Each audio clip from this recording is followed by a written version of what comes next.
Bonjour chers amis coloristes. Je vous propose de nous retrouver ce mois-ci dans une série de vidéos sur les portraits. Dans ce premier épisode, je vais vous parler de la manière dont j'ai progressé sur les portraits et je vous partagerai en fin de vidéo les différentes combos couleurs que j'utilise.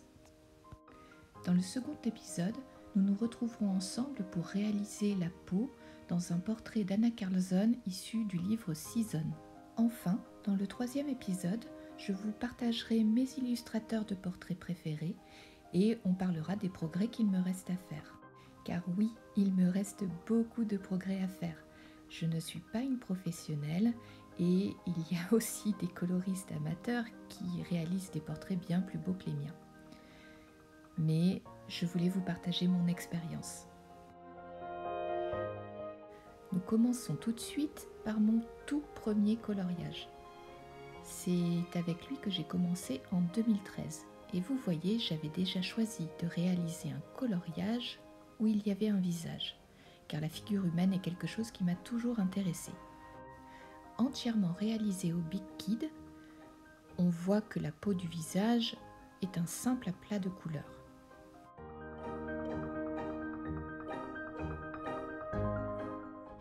Et voici la première fois où je me suis réellement lancée sur un portrait. J'ai essayé d'ombrer très légèrement le visage, mais j'avais peur à ce moment-là. Par contre, j'ai essayé de travailler les lèvres avec des petits traits et un dégradé, et les yeux. Ce n'est clairement pas parfait, mais pour un début, c'était pas si mal que ça.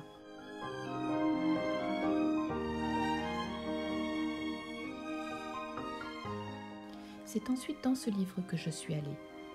Et mon premier défi était de réaliser une peau métisse vue de profil.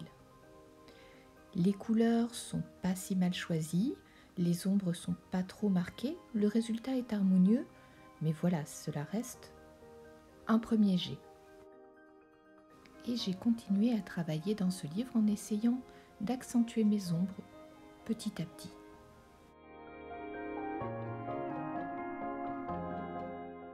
Jusqu'à ce portrait réalisé au polychromos sur lequel j'ai vraiment apporté beaucoup d'attention aux ombres sur le visage et en tout cas je trouve que c'est plutôt bien réussi.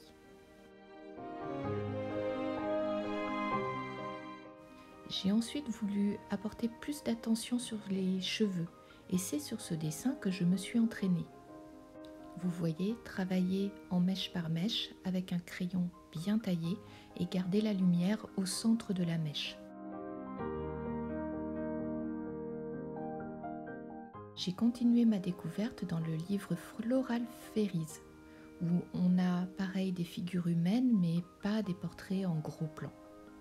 C'est assez intéressant pour débuter parce que finalement avec 3-4 couleurs on peut arriver à un résultat correct et ça nous permet de commencer à apprendre à poser les ombres tout en se donnant un petit peu de marge parce que finalement si c'est pas complètement réussi c'est pas très grave. J'ai ensuite eu une phase où je cherchais à utiliser des couleurs non portraits pour réaliser une figure humaine.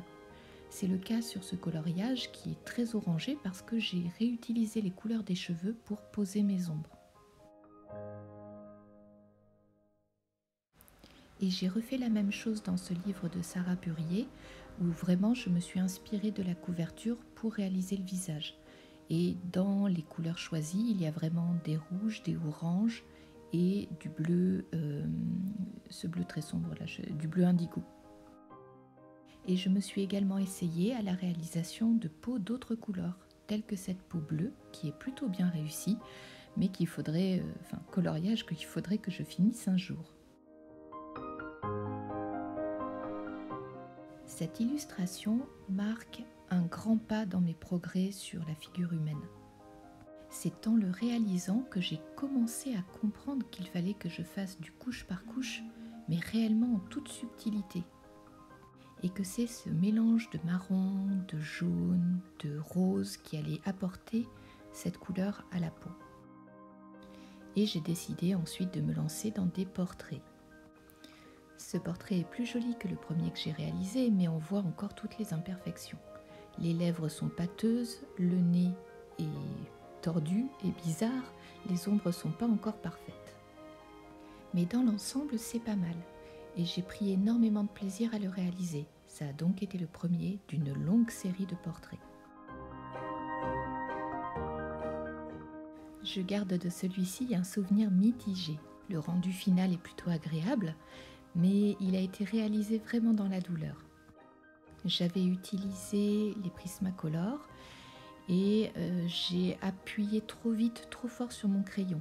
Donc les couches très vite n'arrivaient plus à se mélanger comme je l'aurais souhaité. Sur les cheveux, j'ai pas réussi à m'arrêter à temps. J'ai voulu faire trop de couches et puis au final, le résultat était moins bien que ce que j'avais au début. Mais j'ai persisté et je suis revenue sur des illustrations de Tania Bond.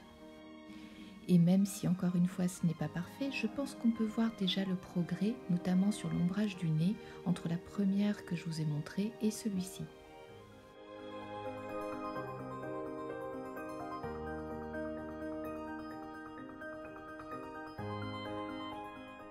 Cet autre portrait a également été un tournant dans la manière dont je réalise la peau.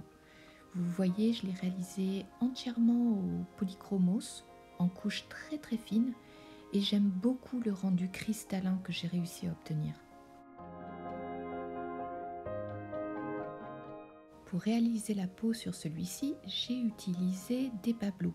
Je ne les utilise jamais pour faire les portraits, mais ici j'avais réussi, en faisant beaucoup de couche par couche, à obtenir une couleur qui me parle vraiment.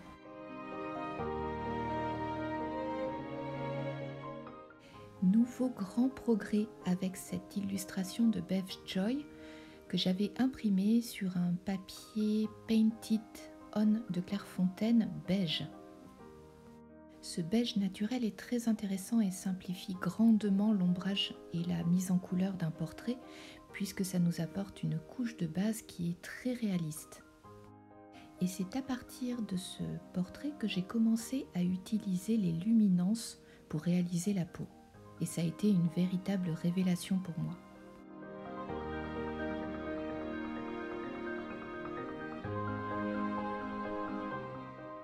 Autre illustration de Bev Joy, sur laquelle j'ai également utilisé des luminances, mais cette fois c'était sur un papier blanc. Tous les coloriages précédents ont été réalisés entre 2013 et 2018. Donc vous voyez, pour faire tous ces progrès, il m'a fallu quand même pas mal de temps. Sur cette illustration de Zan Von Z, j'ai utilisé exclusivement les polychromos.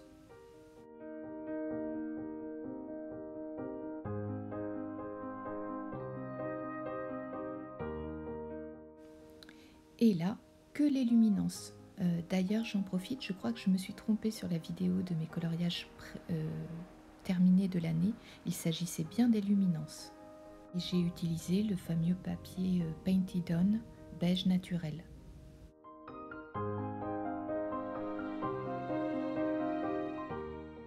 Et toujours aux luminances pour la peau. Et par contre, c'est la première fois que j'ai utilisé les Derwent Drawing pour faire les cheveux. Désormais, j'utilise différents crayons et différentes marques de crayons en fonction du résultat que je veux obtenir. En général, sur les Analine, je vais plutôt m'orienter sur les Prismacolor et je vais utiliser principalement du Peach, du Nectar, du Blush Pink, du Henna, du Sienna Brown, du Dark Brown, mais aussi du Light Peach et du blanc. Et voici quelques-unes des illustrations sur lesquelles j'ai utilisé des combinaisons de Prismacolor.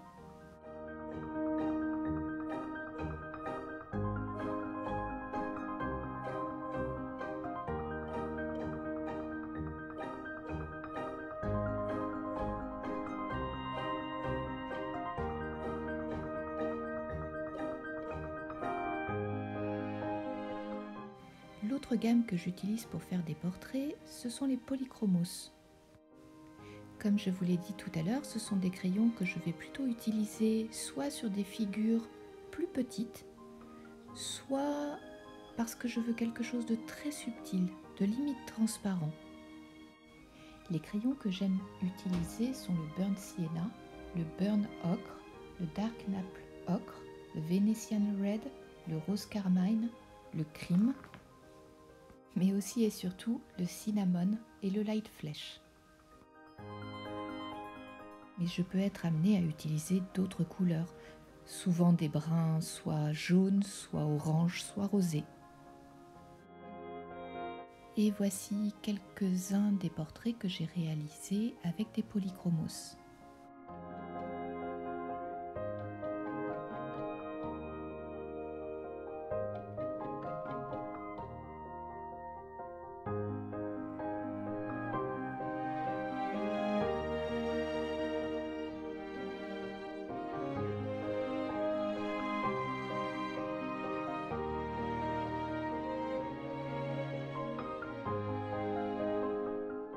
En fonction du papier, le polychromos peut ne pas très bien se mélanger. Et dans ces cas-là, mon astuce est d'utiliser un feutre à alcool blender pour mélanger les premières couches. Mais surtout, ce n'est pas la finition, c'est vraiment pendant le processus de coloriage. Mais je vous montrerai son utilisation sur la deuxième vidéo. Et mes chouchous pour réaliser la peau restent les luminances. On regardera ça en détail dans la deuxième vidéo, mais en général, je vais utiliser toutes les teintes de sienne brûlée, toutes les teintes d'ocre brun et toutes les teintes d'ocre brûlé. Et le mélange subtil de toutes ces couleurs va me permettre d'obtenir la carnation que je souhaite. Je vais également utiliser du rose anthracynone et du prime vert pour apporter tantôt un petit peu de lumière, tantôt un petit peu de rosé, un petit peu de peps. Et je vais utiliser du terre de Cassel pour ombrer bien les zones qui doivent être dans l'ombre. Et mon secret est de blender avec du ocre brun 10% les zones moyennes et avec du blanc les zones qui doivent rester très claires. Et voici quelques portraits que j'ai réalisés aux luminances. Et clairement, bon alors après j'ai commencé à les utiliser quelques années après avoir commencé à faire du portrait. Mais maintenant, j'aime vraiment le rendu que j'arrive à avoir avec. Ce n'est ni trop gras, ni trop subtil, c'est vraiment pour moi le juste milieu.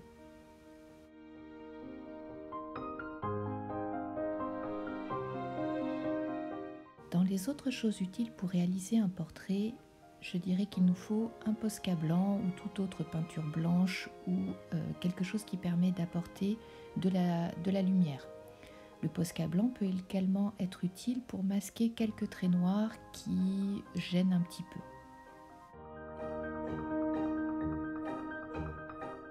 Et comme je vous le disais, sur les derniers portraits réalisés, j'ai utilisé les Derwent Drawing pour faire les cheveux.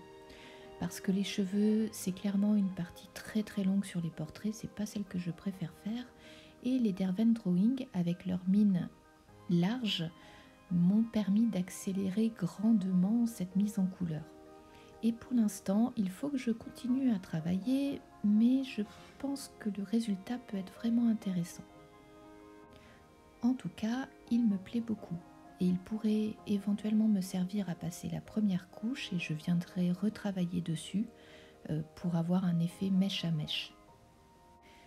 Je vais donc continuer à travailler tout ça, mais je pense que je vous ferai du coup une série dédiée sur les cheveux dès que j'aurai trouvé les méthodes qui me conviennent. Ainsi s'achève cette première vidéo qui vous a permis de vous rendre compte que quand j'ai commencé, moi aussi je faisais des portraits qui étaient vraiment basiques. Et puis j'ai essayé de travailler, en tout cas je me suis concentrée sur les peaux claires pour commencer et je pense être arrivée maintenant à un niveau en tout cas qui me convient. Bien sûr je vais continuer à progresser, mais je trouve que cette base est plutôt pas mal. Et je vous montrerai donc dans la prochaine vidéo comment je m'y prends. Alors n'hésitez pas à aller voir dans les commentaires, je vous noterai toutes les combinaisons couleurs dont je vous ai parlé. Et si vous avez des questions, j'essaierai d'y répondre.